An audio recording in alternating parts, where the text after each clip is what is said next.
Yeah, first I just want to acknowledge the passing of a friend in Mizzou. I don't know the accurate words to describe Ben. But, Thursday after the game, received that news, and it was difficult to move on in the press conference because of how much Ben meant to so many people, including myself. And he was a great man, a great true son, and somebody that I know everybody in this room will miss greatly. And it seems inappropriate to just move on. But Ben would know there's a story to tell. And the story's not finished yet, so we'll keep his family in prayers, our family and friends in our thoughts and prayers, and we will continue to tell the story of Mizzou just like he would. Want to recap our performance Thursday night. The first thing I want to say is how much I appreciate our fans. What an awesome way to sell out and start the season. The environment was tremendous. The students were loud. They were early, and that student section was rocking. Can't thank the administration enough for the new lights. I think the new lights and the ability to create an atmosphere was tremendous. I think the construction workers stole the show from their seats in the new suites and made people jealous, which was awesome. And I think the construction's just a continued sign of our commitment to growing and developing as a program. I know there were some hiccups there with the concourse and all that stuff, and I know our athletic department's working really, really hard to fix it moving forward. But look forward to having another Saturday in Faroe and continuing the things that our fan base has built. On tape, I liked a lot. There was a lot of things to be proud of, but more importantly, there was so much to correct and so many things that we have to improve, starting with myself, our coaching staff, and then trickling down to our players top to bottom. And that's really the name of the game, is improvement. It doesn't matter how good you are right now. It's how much better can you be, and can you close that gap? And that's really what we're looking for this week, is to close that gap of becoming the best team that we can be.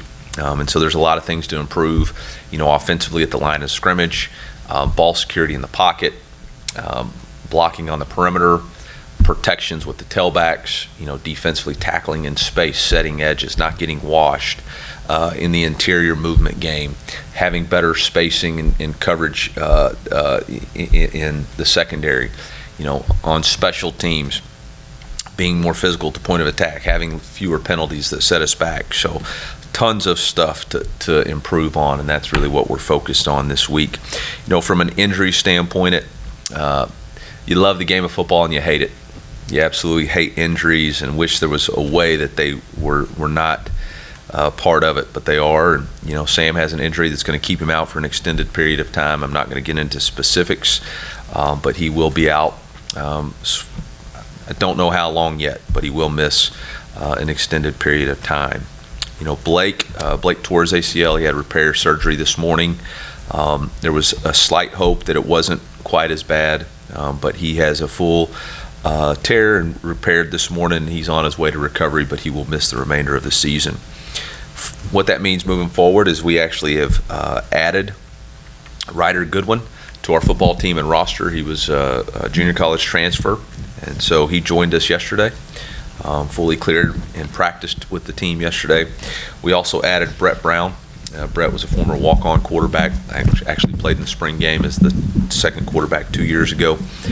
Brett is back, and he practiced with the team yesterday. So,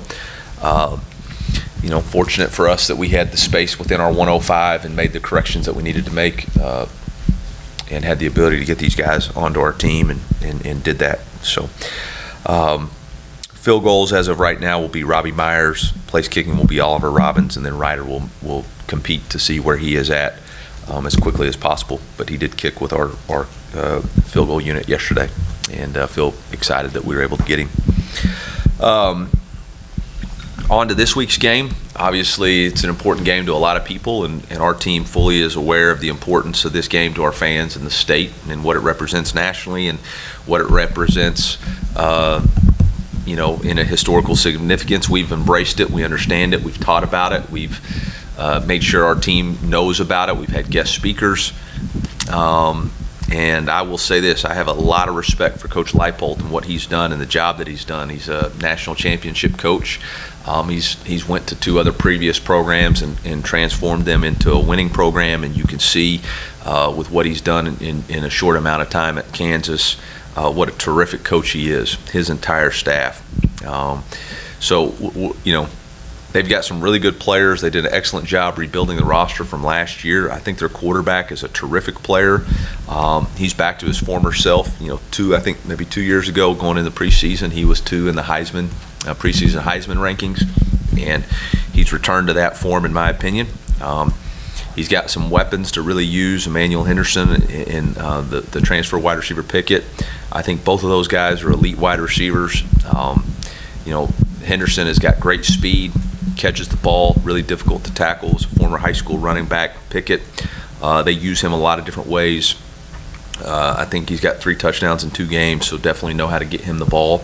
Defensively, Dean Miller, Justice Finkley, Trey Latham, Larry Groles, TJ Withers, all these guys are disruptives. I think their D-line is their strength of their football team, between Dean Miller, Justice Finkley, and DJ. I think they do as good a job as anybody rushing the passer. They got great length. They chase the ball. Trey Latham is a transfer from West Virginia. He does a really good job playing linebacker. He was a guy that we looked at in the portal. He's a physical player, can run really well. Larry Groles is a safety. He's got the interception versus Fresno. Is a really good, does a lot for them. They do a lot with their defensive scheme. They have 4 down. They have odd. They have 3 safety. They have bear. They have a 6-man front. So they're very disruptive. I think the team is very well coached, very disciplined in how they play, and certainly will be a challenge for our program and our team because of what they do. So we got our hands full between understanding the rivalry and the intensity of the game and understanding that the game is played on the field. We got a lot of work to do. So with that, I'll open up for questions. Eli, what did you understand about this rivalry before you took the job, and how long did it take you to gain an understanding of what it is? Well, I obviously understood the rivalry. You go back to probably the 2 biggest games, not biggest, but 2 of the big games, were 07, 08, right? And I remember watching those games on TV, to be honest. I wasn't in college coaching at that point. I was a high school coach, and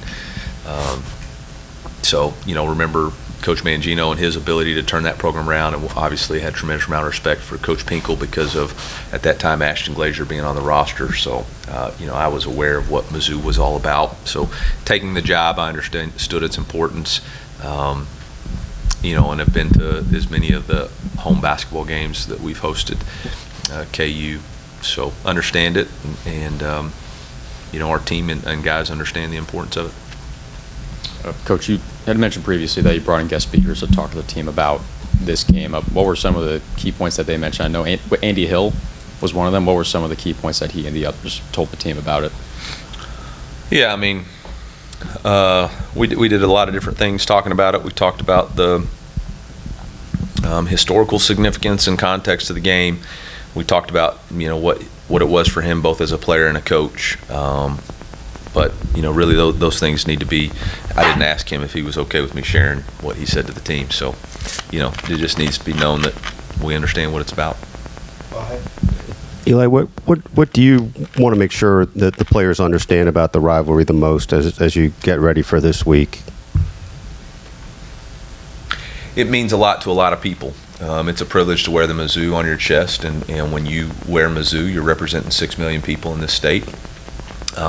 And that's just current. There's past and present. I think we're team 136, and there's some people that felt like there's just a lot of importance, and this is our chance to write our part of the story. The game's not, we're going to continue to play this game, so this is just one part of the story, but it's an important part, and we get a chance to play in it. You've certainly got your own rivalries within the SEC and otherwise, but when you think about a game with this history, is it part of the fabric of what makes college sports what it is? Do you see it that way? Yeah, I think anything that stirs the passion of your fan base is important. especially when you're asking fans to do so much. We ask our fans to do so much from a financial contribution, from a time contribution, from a engagement contribution.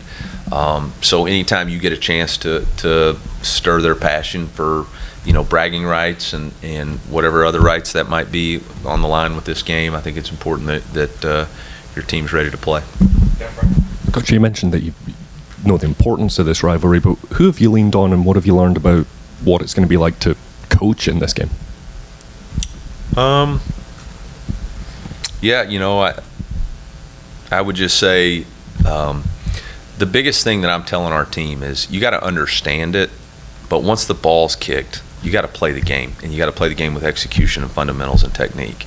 And the most important thing for us right now is to improve from last week's performance, both technically, fundamentally, and execution-wise. And so, going back to, have I asked about, coaching in this game? And we've coached in some rivalry games before. We've been a part of some rivalry games before.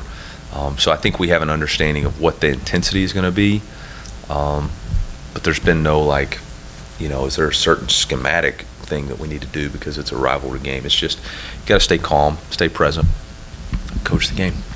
Coach, with that, is there anything you do differently in the rest of this week or on game day to help players get into that state where they can channel the intensity? No, we've done all that. Now it's about execution. And I think there's a fine line between overhyping and getting so emotional that you don't have poise and control. You want to have energy. You don't want to be emotional.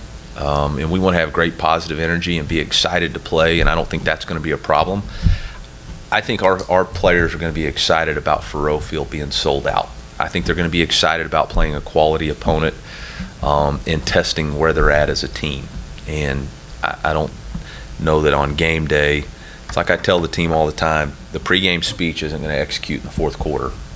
So, it's all good for SEC Now and to put it out there, and the mini movie's going to capture it. But at the end of the day, man, in a 2-minute drive or on swing 8 or money downs or ain't nobody thinking about, man, Coach Drink said this or this guest speaker said this. That ain't happening. Eli, I know on Thursday night you weren't quite ready to talk about Matt being the backup quarterback, but how do you feel about his readiness and what you've seen out of him the last 7-8 months? Yeah, I feel a lot of confidence in Matt, especially after him being able to go in and perform the way he did. I thought he handled it pretty well. I think from a staffing standpoint, I think our staff has done a really good job of growing Matt while also allowing Bo and Sam to compete for the job. And we really didn't hinder his reps or performance while we were doing that. And we were actually very cognizant in fall camp, in summer walkthroughs, and during spring to make sure he was growing and developing reps. Because make no mistake about it, Matt Zollers is the future for us at that quarterback position here. And so we knew that he needed to continue to grow and develop. And so, I think the maturity question, and that's what I actually spoke to him about maybe a week ago, and then brought him in and talked to him about it this week. There's just got to be a maturity and growth now. He's no longer a freshman who's just having a good time and going out. Of course, he wouldn't have gone out to Harpo's because he's underage, but there's no, now he's focused on what he's got to do in order to be prepared, because at any play he could go in the game. Coach, Bo was talking about after the game his running style and how he's always been one to embrace contact as a runner. With Sam being out for an extended period of time now, do you think that style has to change? Bo's going to be Bo. Bo's going to be Bo. So I don't need Bo to change anything. You can't control injuries. You can't be afraid of them. You got to play your game, and whatever makes Bo the best quarterback he can be is what Bo's got to be, and that's what he's going to do. So, if he's going to have a opportunity to get out of bounds, sure. Would we love for him to do that? Absolutely. Will we ask him to? Great. But Bo's going to be Bo, and I don't want him thinking. I want him doing. I want him playing. So. Eli, with Robert, just what stood out about him as a prospect, and just what are the challenges for a true freshman kicker to be able to step in there? Yeah, I think it's, probably, one, he's got a great leg. It's just confidence and understanding conditions, right? He's always been able to kick. So, he's just got to have confidence that he can do it in front of sold-out crowds, which is always, a nervous thing to do. And then, conditions change. So being able to adjust and adapt to wind, cold, humidity, dampness, all those things, affect the kicker in the ball flight. So, those will be things that he has to adjust to as we continue to practice. In the back. Eli, I'm curious, throughout the game, how did you think your offensive line progressed, especially with the new kind of assemble of that unit? Yeah. First drive obviously was really good. And I don't remember if it was the second or third drive. We had a couple of issues. One was a communication issue on the slide. We thought we were on a slide side. We weren't. And then one, we just got beat. And look, first time to ever play, left tackle here. That's going to be part of the growth process. I was more concerned with the interior movement that we weren't able to get. There was a fourth down that we didn't get the movement that we needed to in the A-gap. We weren't able to secure the backside of the outside zone the way we need to in order for that play to be effective.